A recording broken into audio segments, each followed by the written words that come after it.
Bloodline, Chapter 6. The email from Tori. অনামিক Chowdhury দেখলেন তার ইনবক্সে একটা মেইল এসেছে।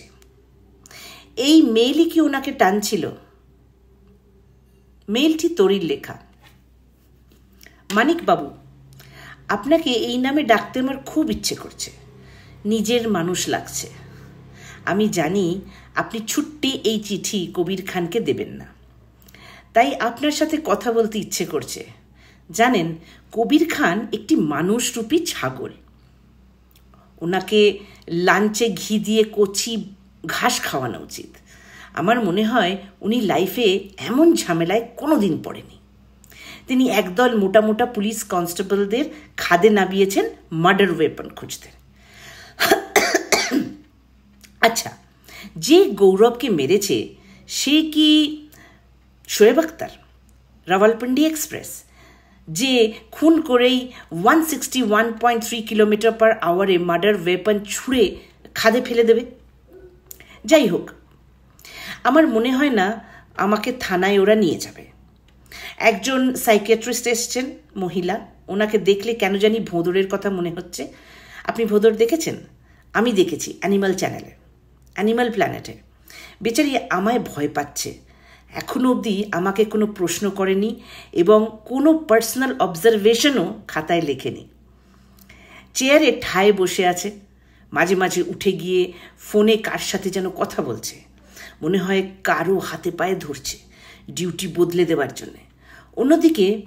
অন্যদিকের মানুষটি ধমক দিয়ে ওর ফোন বারবার কেটে দিচ্ছে।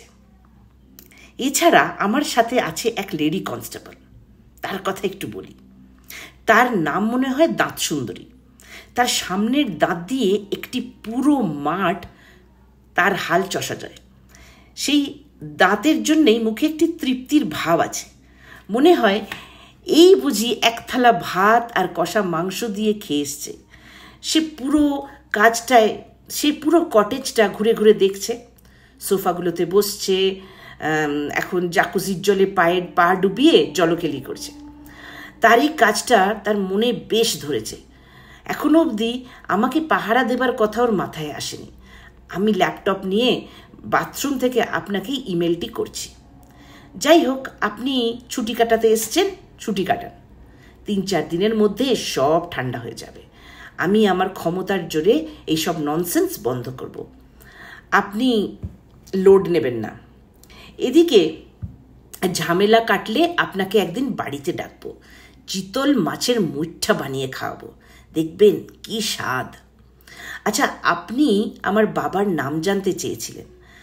আমার আসল বাবা কে তা আমি জানি না, কারণ আমার যখন 5 বছর বয়স, নির্মলকান্তি মজুমদার বলে এক ইংলিশের শিক্ষক আমার মাকে পাক থেকে তুলে বিয়ে করেন।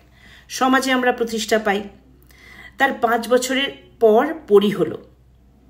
মায়ের শরীর এত ধকল নিতে পারেনি, নানা কমপ্লিকেশন দেখা দিল। তার 5 বছর পর মা কি করে আবার প্রেগনেন্ট হলেন। একটি ছোট ভাই হলো, কিন্তু মা মারা গেলেন। আমি মায়ের জায়গা নিয়ে ভাইকে বড় করতে লাগলাম।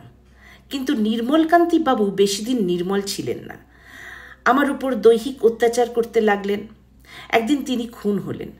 গৌরবের মতো কে যেন মাথার পিছনটা থেতলে দিয়েছে। কবির খানকে বলুন, তখনও মার্ডার ওয়েপন কিন্তু পাওয়া যায়নি। এই রে, বাথরুমের বাইরে দাঁত সুন্দরী আমায় ডাকছে। এখন এই পর্যন্তই থাক। হ্যাঁ, তরি।